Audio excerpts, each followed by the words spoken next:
Years ago, my wife and I were going through some personal difficulties. We were making a decision about whether or not we were going to stay together, very frankly. Everybody in a relationship, I believe, has these moments and times when there's a struggle there and you've been together for a while and you're not certain whether this is the right path and you're thinking about these things and so on. And nevertheless, it was a very difficult time emotionally for both of us. And I can remember years and years ago, as we were going through this, what it did for me to be in that state. I became much more loving. I became much more concerned with other people. I became less concerned with the pettiness of so many things that you find yourself worked up about, because I had a different focus in my life.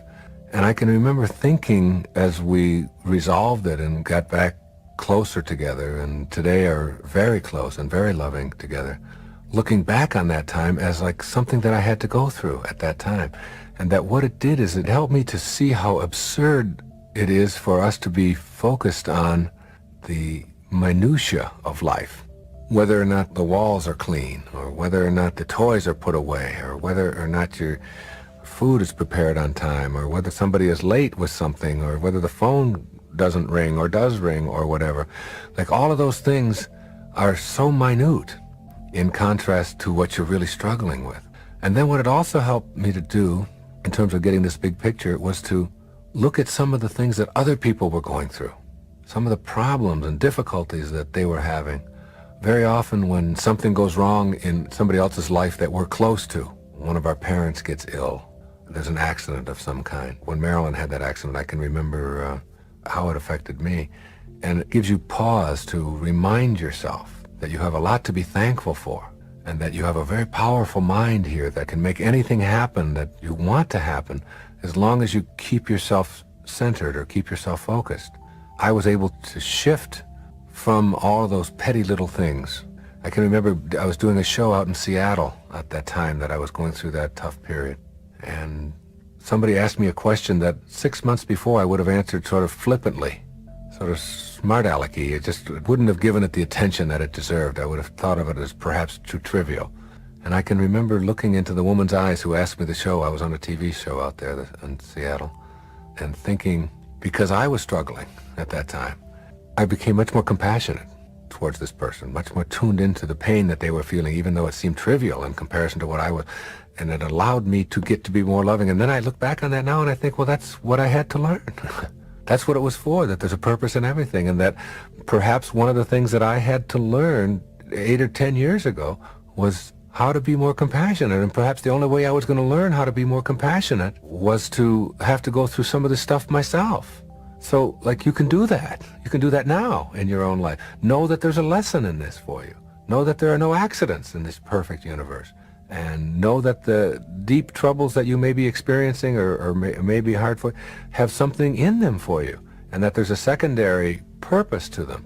And if it does help you to slow down, and if it does help you to get a bigger picture, and it does help you to be more compassionate and more loving towards other people, then what you do is you begin to bless those things that are in your own life as offering you an opportunity to transcend them. And once you've transcended them, then you don't have to go back to that again. And for sure, my wife and I do not have to go back to ever doubting whether we want to make it and whether we want our family to stay intact and whether we want to stay loving and so on. We don't ever have to question that again. We've been there, and we both learned how to look within. And when you do look within, to be grateful for what this person is offering you. So that every time I think about my wife behaving in a way that I don't like, or vice versa, we've learned how to zip it, how to just not make ourselves miserable by saying things and by doing things that will just create more difficulties, because we've been on the edge. We've been to that edge, and we've looked over the edge and seen what it's like to maybe have to raise a family as a single parents or whatever, and to be without each other. And now we're a tremendous source of strength to each other instead of looking for the things that we don't like. So the way to the big picture often is through seeing the problems in your own life from a different perspective and seeing how difficult other people have it. When you're wondering about how troubled you are, look at the Alzheimer's patient whose mind is slowly slipping away from them, and they even are aware that it's happening and they don't know what to do about it. Coming up here on the airplane yesterday, there was a story in the paper of a man and his wife who just got so desperate that they had to call the police. They have 4 children, 4 little children under the age of 6, just like I do. And they had to call the police because they didn't want to raise them homeless. They didn't want their children, they were being evicted from the final hotel because they had raised their rent from $160 a week to $210, and they just simply didn't have it. And rather than put their children out on the street, they called the police and asked the Department of Human Resources to come and keep their children for them for a while until they could get themselves back together.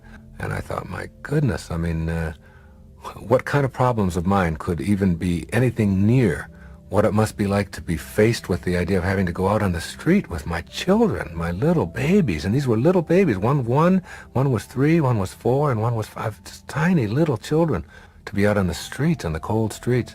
But it also gives you time to get the bigger picture. You know, when you see things like that, it's a good thing to remember. Another thing is that in order to get this bigger picture and get to this place, that you can stop feeling sorry for yourself. You can stop the self-pity because it's happening for, you've got to trust, you've got to surrender, you've got to know that what's coming your way has a purpose in it, has a lesson in it, that there's order in chaos. And underneath that chaos, you've got to look for that order and look for that blessing. And so one of the things you might have to learn is how to get off of pity and feeling sorry for yourself.